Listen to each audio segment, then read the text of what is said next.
as well that are here. They come in and they say, you know, what do I have to do to be successful? I want to be DJ, I want to be producer, I want to do this, I want to do that. Yeah. And the first thing I tell them is say, go, whoa. We got to talk about life here a little bit. And I tell them if they don't know their authentic self, then they're just imitating a fake person or someone else who's not authentic. So tell me about spirituality, which is, a little topic with you, right? And your authentic self. That was a joke, but you know, we know, I'm assuming a lot of people do know the history of your parents and music and all that, but when did you realize, you know, this is who I am, this is my authentic self? Because I think all the artistry has to stem from that, right? Oh, of course, man. I think that it's like, it happened, that moment happened to me maybe like 2 or 3 times. Oh, wow. I'm jealous. But I mean, because you evolve, right? Because you return to yourself. Okay. You know, I mean, at least I do that. You know, I got to remix, you know, or like remember. Okay. So the latest time. The latest time? Yeah. Wow, that's pretty good. I think the latest time, I think it was today. That's pretty good. Wow. Yeah. That's pretty good. So, today. How did your latest self change from the previous? It didn't change. It's like what you asked was like, you know, when you knew your, you know what I'm saying, when you recognize. So I think it's I recognize something. I recognize, like, I think one of the things, I think a lot of time now, because like, you can go on YouTube and check out like something that's like consciousness oriented and stuff, and you know, you hear like, man, know thyself. You know what I mean? But then it's like, you hear it, I mean, I ain't gonna put like you hear it a lot because I don't think enough people hear that, but I feel like it's like that term start reinventing itself in your head when you like kind of seek it. You know what I'm saying? So like, for me, where I'm at right now is like knowing myself is knowing things that I do. You know, not just knowing that I am part of a singular awareness, you know what I mean? Or knowing that I'm joined with all things, you know what I mean? But also the stuff I do, where I hold myself back, where I limit myself, what are my actual physical limitations? How are those things helping my growth? How can I monitor, you know, what can I not articulate about myself, and how can I go about gaining more definitions on the things I can't articulate? You know what I'm saying? Absolutely. And because for my life, my whole life, you know, I mean, it's something different when you're like sitting in the sun writing a poem or something, or crying and writing a poem or something, you know what I'm saying? But like when you're yourself, you know what I'm saying? Like, like for me, you know, just standing and talking to somebody, I always tell somebody I could make music better than I could tell you, you know? But then I realized that in a certain way, that's a limitation, you know what I'm saying? And so knowing myself is, you know, not leaning on the fact that I'm a percussive musician, you know what I'm saying? Mm-hmm. Not leaning on those facts that I can get out the things that are in me through my music because I have an outlet. Right. Don't mean that I ain't supposed to be refining my communication as a person. You know what I'm saying? And that's a real thing. Like Stevie Wonder, he said, when you depend on an outlet through which an escape can be found, you got it bad, girl. You know what I'm saying? Right. And that's that. Like, and I think today I was like, oh my God, like damn, yeah. Excuse my language. But it's just, when you depend on the outlet, it means that you are seeking to escape from yourself. You know what I'm saying? And like, see, these rhythms, the whole technology, like me and like some other shit, like our whole artist collective, we're like real tribal. You know that. Like, we're really tribal in the sense, not like how somebody would say, or primitive, you know, like that colonial term of tribal. It's more like we're tribal in the sense that drums is a science. Mm-hmm. You know what I mean? Drums are a tool.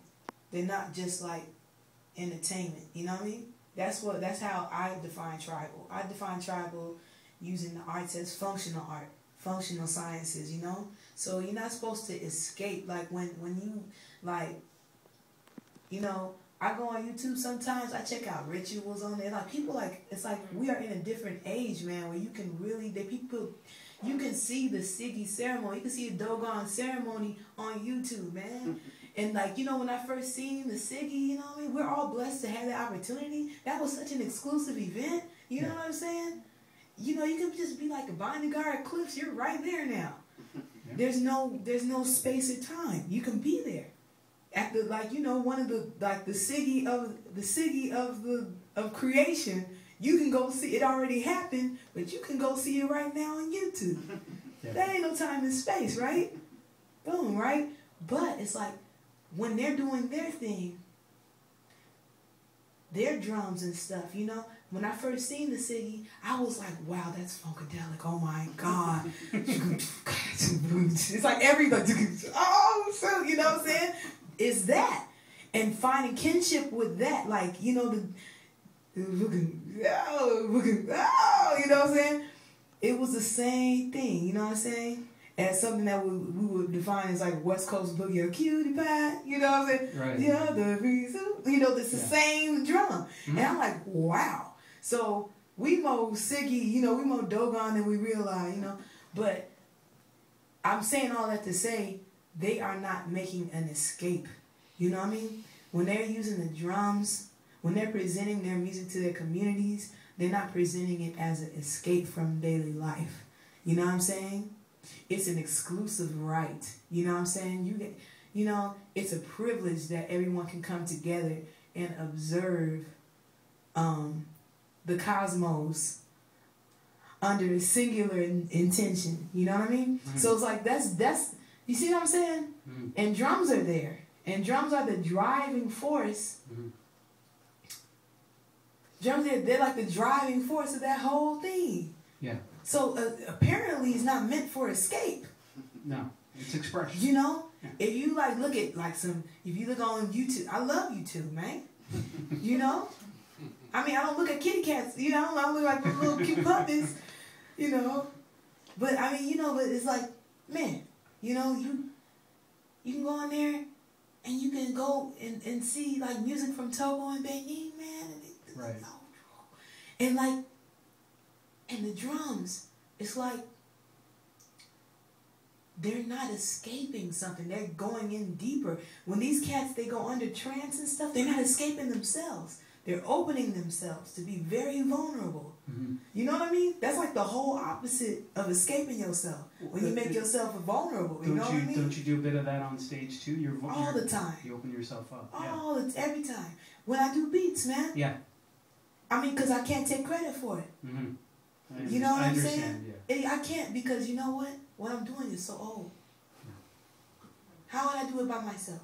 Well, speaking of that, how did drawing change the way you make music? Drawing, you know, like, drawing didn't change the way I make music, but I'll tell you that a lot of my songs are inspired by drawings. Now or before? Before you started doing it? No, I'm saying just in general. Okay. So like, I have a song on Olesi called Wheels. Yes. You know, that's by, it was a sculpture that John Otterbridge made. He's like an amazing found arts, artist, and I was just checking his stuff out, and it's just like the whole thing, like it was like wagging. It's like he was working with, it's like a series called Precious Cargo, and it was like just the colors and the things that I saw there. It's like, and it inspired the song. So it's just, you know, I will look at a leaf and get inspired. You know, I mean, I value that. You know what I'm saying? And you know, I think it's really sad, not to get on the negative vibe, but I have to speak on it because I do feel like there's a battle going on. Mm-hmm. So it's like, I really find it really unfortunate that there's a stigma placed upon people. I think it's strategically placed, but I find it like it's sad that when somebody wants to heighten their awareness to the simple things around them, they're like, oh, you a hippie, oh, you ain't for real, oh, you this, you that, you that. It's like, then you get called mad names, like, you know? Yeah. Instead of, if you was just, comatose. You just like, you know what I'm saying?